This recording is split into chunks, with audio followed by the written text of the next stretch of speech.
వెలుగుమట్లలో స్థానిక మంత్రుల జోక్యంతో 32 ఎకరాల్లో ఉన్న పేదలు వినోబా నవోదయ కాలనీతో ఇళ్ళు కట్టుకుని జీవిస్తున్న పేదలు ప్రభుత్వం మీద ఆధారపడకుండా తమ కష్టార్జితంతో రెక్కాడితే తప్ప డొక్కాడని ఆ పేదలు ఇళ్ళు కట్టుకున్నారు. ఎవరికైనా సొంత ఇంటి కల ఉంటుంది. మేము పోతే మా ఇంటి ముందే మమ్మల్ని పడుకోబెట్టాలా, మా పిల్లలు పెళ్ళిళ్ళు చేస్తే మా ఇంటి ముందే పందిరేసుకుని పెళ్లి చేసుకోవాలంటారు. గ్రామాల్లో అదే జీవితం మన వాళ్ళకి అలవాటు. కానీ అలాంటి ప్రజలు ఒక నగరంలోకి పట్టణీకరణ చెందినప్పుడు నగరంలోకి వచ్చి అదే అభివృద్ధిలో పట్టణ అభివృద్ధిలో భాగమయ్యారు, పట్టణ నిర్మాణంలో భాగమయ్యారు. అటువంటి ప్రజల్ని మీరు పట్టణంలో ఉండొద్దు, మళ్ళీ మీ ఊర్లోకి పోండి అంటే ఇవాళ ఎక్కడో మహబూబ్నగర్లో ఉన్న రేవంత్ హైదరాబాద్లో ఇల్లు ఏ రోజో ఎందుకు కట్టుకున్నాడు? ఆయన రాజకీయ నాయకుడు కాకముందే హైదరాబాద్లో బిజినెస్ చేసుకోవడానికి వచ్చాడు.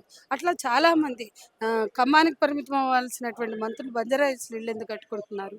అట్లాగే ఎంతోమంది హైదరాబాద్లో ఇతర రాష్ట్రాల వాళ్ళు మొత్తం రాజస్థాన్, యూపీ, మార్వాడి ఆ జంకంతా వచ్చి ఇక్కడ దోపిడీ చేస్తున్నారు. మొత్తం వెల్త్ అంతా వాళ్ళ చేతుల్లో పెట్టుకున్నారు, అన్ని వ్యాపారాలు వాళ్ళ చేతుల్లో పెట్టుకున్నారు. వాళ్ళు ఎవరికి వర్తించింది? వెలుగుమట్లలో పేదలకే వర్తిస్తుందని మేము ప్రశ్నిస్తున్నాం. అట్లాగే పేదలు తమ సొంత కష్టంతో కష్టార్జితంతో కట్టుకునే ఇళ్ళని ఈరోజు మీరు పొట్టన పెట్టుకున్నదే కాక వాళ్ళని బ్లేమ్ చేయడం, బ్లేమ్ గేమ్లు ఆడడం, ప్రతిపక్షాలను తిట్టడం ఇది కాదు. ఏ పర్పస్తో ఆ భూమి మీరు తీసుకుంటున్నారు, ఏ పర్పస్తో వాళ్ళని నిర్వాసితులు చేస్తున్నారు, దీనికి జవాబు చెప్పాలి. పక్కన 30 ఎకరాలకు పోని బుల్డోజర్లు 32 ఎకరాలు కట్టుకున్న ఇళ్ల మీదకి ఎందుకు పోయినాయి? ఆ 30 ఎకరాల మీద మీకు ఏంటి సేఫ్టీ? అక్కడ బోర్డు పెట్టారే, ఈ భూమి ప్రభుత్వానిది, ఈ వినోబా భావే పంచినటువంటి భూమి ఏదైతే ఉందో భూదాన్ భూమి, ఇది ప్రభుత్వం చేతిలో ఉందని బోర్డు పెట్టారు. పెట్టండి, దమ్ముంటే మిమ్మల్ని నమ్ముతారు. 30 ఎకరాల బోర్డు పెట్టి ఇది భూదాన్ భూములు అంటే అప్పుడు భూదాన్ భూముల మీద హక్కు ప్రజలకే ఉంటుంది, ఇంకెవరికి ఉండదు. బడాబాబులకు ఉండదు, రాజకీయ నాయకులకు ఉండదు. నువ్వు రాజకీయ నాయకుడు అయినంత మాత్రాన నువ్వు రియల్ ఎస్టేట్ మాఫియా అనే ఒక కిరీటం పెట్టుకోవడానికి నీకు పర్మిషన్ లేదు. కాబట్టి 30 ఎకరాల గురించి చెప్పండి. ఆ 30 ఎకరాల్లో బోర్డు పెట్టండి, ఈ భూములు ప్రభుత్వానికి తప్ప మరెవరికి చెందవు అని. అప్పుడు మీ నియతిని చూస్తారు. కాబట్టి నీతి లేక పేద ప్రజలు ఇళ్ళు కూల్చి దొంగ నాటకాలు ఆడుతూ ఇవాళ ప్రజల్ని బ్లేమ్ చేయడం, వాళ్ళకి మద్దతు ఇచ్చిన వాళ్ళని బ్లేమ్ చేయడం సరైనది కాదు అనేది మేము చెప్పదలుచుకున్నాం. రేవంత్ రెడ్డి ప్రజాప్రభుత్వం ప్రజాపాలన పోయి ప్రజలను మోసం చేస్తుంది. ఎందుకంటే అక్కడ 10 సంవత్సరాలు 15 సంవత్సరాలు ఉంటున్న వాళ్ళ ఇళ్ళని నెలమట్టం చేసి అక్కడ ఎవరైతే అర్హులు ఉన్నారో వాళ్ళకి కాకుండా ఇల్లు ఏరే వాళ్ళకి ఇస్తారు, టోకెన్స్ మాకు ఇవ్వాలని చాలా మంది మాట్లాడుతున్నారు. ఇప్పుడు వాళ్ళందరి బాధ ఏంటంటే అక్కడ 740 మంది ఇళ్ళు కట్టుకున్నారు, అందరివి కూల్చేశారు. 310 మందికి ఇచ్చారు. అందులో 210 అక్కడ బతికిన వాళ్ళు, మిగతా 100 మంది మళ్ళీ కొత్త వాళ్ళు. అంటే నువ్వు ఉన్నోళ్ళకి ఇల్లు ఇవ్వకుండా కూల్చేసి వాళ్ళ కష్టమంతా గంగపాలు చేసినట్టు ఖమ్మంలో గోదావరిపాలు చేసి ఇవాళ అక్కడ పోయి మళ్ళీ 100 మందికి వేరే కొత్త వాళ్ళకి ఇచ్చారు. ఆ 30 ఎకరాలు తీసుకుని ఆ 100 మంది ఇల్లు లేని వాళ్ళైతే వాళ్ళకి ఇస్తే మనకు అభ్యంతరం లేదు. ఈ 740కి ఇచ్చి మిగతా వాళ్ళకి ఆ 30 ఎకరాలు కూడా తీసుకుని ఈ 100 మందితో పాటు ఇంక ఇతరులకు కూడా ఇవ్వండి. అంతేకాని టోకెన్లు ఇచ్చి కూడా వాళ్ళకి ఇవ్వకుండా మీరు ఊర్లోకి పోండి, మీరు ఊర్లలో ఇస్తాం అంటే ఇవాళ ఇల్లు లేని పేదలు ఎవరున్నా సరే ఎక్కడున్నా సరే ఇల్లు ఎక్కడైనా ఇవ్వచ్చు. కానీ మీరు ఇల్లు లేని పేదలకు ఇవ్వవలసిన చోట ఆ మాట వదిలేసి మీ ఇష్టం వచ్చినట్టు మాట్లాడడం. ఫస్ట్ 30 ఎకరాలు ఇవ్వండి, ఎంతమంది పేదలకు ఇస్తారు ఇవ్వండి. ఈ 740కి మాత్రం కూల్చిన చోటు ఇవ్వండి. మనిషికి 100 ఇవ్వండి, 100 గజాల కన్నా మించి ఇవ్వకండి, మేము కూడా కోరట్లేదు. కాబట్టి కుటుంబానికి 100 గజాలు చొప్పున ఇల్లు లేని పేదలకు ఇవ్వండి. 740 కూల్చిన వాళ్ళకి మాత్రం ఖచ్చితంగా ఇవ్వండి అనేది నేను డిమాండ్ చేస్తాను. అక్కడ 3 మంత్రులు ఉన్నారు, ఇప్పటి వరకు కనీసం వాళ్ళ దగ్గరికి వెళ్ళి పరామర్శించలేదు. అందులో ఏదైతే ఒక మంత్రి హస్తం కూడా ఉంది, అతను కొడుకు హస్తం కూడా ఫస్ట్ నుంచి కూడా మనకు వార్తలు వస్తున్నాయి. మేము కూడా స్టోరీ చేసాం, మేము కూడా ఖమ్మం వెళ్తున్నాం, మమ్మల్ని అరెస్ట్ చేయడం జరిగింది. మిమ్మల్ని అరెస్ట్ చేశారు జర్నలిస్టులుగా. అక్కడ ప్రజలకు మద్దతు ఇవ్వడానికి వెళ్ళిన మా నాయకుల్ని అరెస్ట్ చేశారు, మా నాయకుల్ని అరెస్ట్ చేశారు, ప్రజా సంఘాల వాళ్ళని అరెస్ట్ చేశారు. మా మహిళా సంఘం అక్కడికి వెళ్ళింది, మా పార్టీ అక్కడ లీడ్ చేస్తుంది స్ట్రగుల్. కానీ ఇన్ని చేసినా కూడా కలెక్టర్ ఆఫీస్కి వినతి పత్రం ఇవ్వడానికి కూడా వీల్లేదని చెప్తుంది. ఇదేనా? అంటే గత పాలకులు ప్రజలకు వ్యతిరేకంగా ఉన్నారు, ప్రజా వ్యతిరేక పాలన చేస్తున్నారు అని ఊదరగొట్టి అధికారంలోకి వచ్చారు. నిన్ను చూసి ఇచ్చారా? ప్రజలు నిన్ను చూసి నమ్మి అధికారం ఇచ్చారా? గత పాలకుల వైఫల్యంలో మీరు వచ్చారు, మీరు కనీసం మంచి చేస్తారని నమ్మారు. ఎందుకంటే గతంలో ఇందిరమ్మ ఇల్లు ఇచ్చారు, కానీ ఇల్లు కూలగొట్టాల. గతంలో కనీసం కాంగ్రెస్ చేసిన మంచి కూడా చేయగలిగే స్థితిలో మీరు లేరంటే బీజేపీని మించిపోయి ఇవాళ బడా బాబులకి కార్పొరేట్ల అనుకూల పాలన చేస్తున్నారు అనేది ఇక్కడ అర్థమవుతుంది. కాబట్టి రేవంత్ ఇచ్చిన 6 హామీలు నెరవేర్చుకోవడం అంటే మూసి సుందరీకరణ కాదు.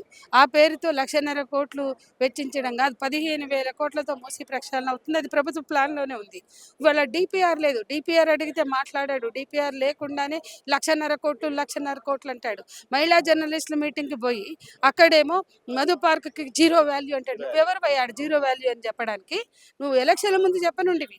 అక్కడ బాపు సరోవర్ ప్రాజెక్ట్ వస్తున్న చోట 10 కాలనీలు ఉన్నాయి.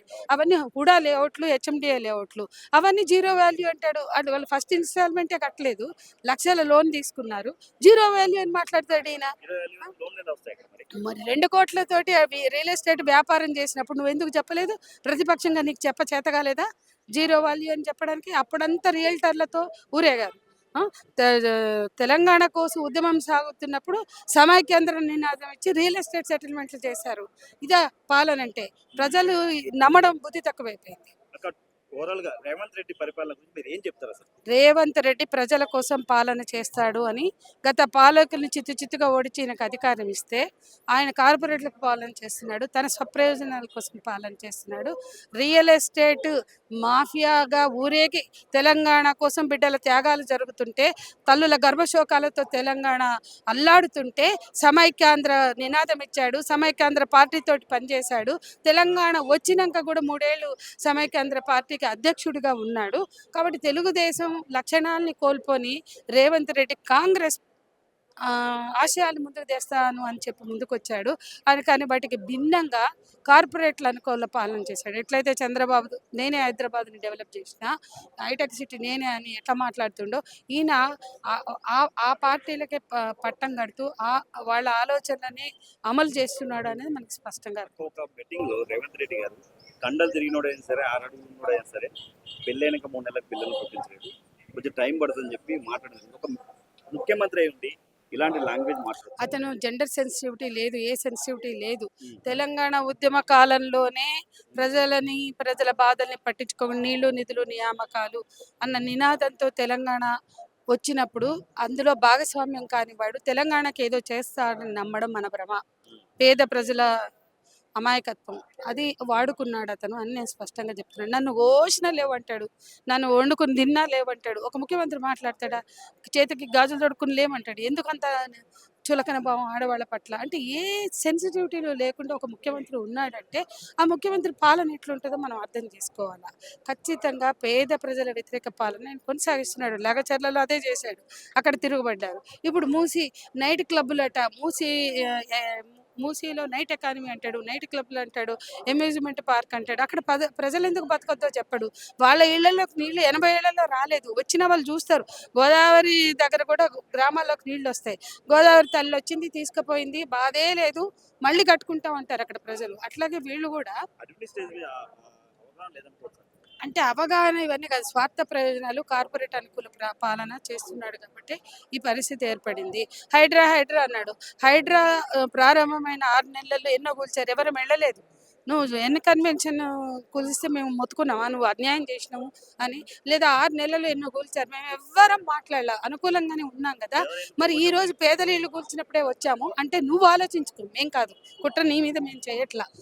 ప్రజల కోసం 50 ఏళ్ళుగా మాట్లాడినాడు, ఇవాళ కూడా మాట్లాడుతున్నాం. 60 ఏళ్ళుగా మాట్లాడుతున్నాం. ఏ పదవులు, అన్ని పాలకులు పదవులు ఇస్తే పదవులు కాదు, ప్రజల పక్షం ఉంటామన్నాం, ప్రజల పక్షం మాట్లాడుతున్నాం. కనీసం మీరు అపాయింట్మెంట్లు ఇవ్వట్లా. కనీసం ఇవాళ మీరు ఏదైతే ప్రజా వ్యతిరేక ప్రభుత్వం అన్నారో అక్కడ హోంమంత్రి ఉండేవాడు, పోయి ఇస్తే మాకు కనీసం చాలా వరకు పరిష్కారం చేశారు. మేము ఇచ్చిన వినతి పత్రాలు తీసుకుని. అప్పుడు ఎడ్యుకేషన్ మినిస్టర్ సబితా ఇంద్రారెడ్డి లాంటిది ఎడ్యుకేషన్ మినిస్టర్గా ఎన్నో సమస్యలు తీసుకెళ్ళినప్పుడు మేము కలవగలిగాం. మున్సిపల్ మంత్రిగా కేటీఆర్‌ని ఆ రోజు కలిసాం. ఈరోజు నీకు ఇప్పుడు ఖమ్మం మున్సిపల్ పరిధిలో జరుగుతున్నాయి. మున్సిపల్ మంత్రిగా నీకు ఏ బాధ చెప్పుకుందామన్నా మాకు దిక్కు లేదు. ఆ!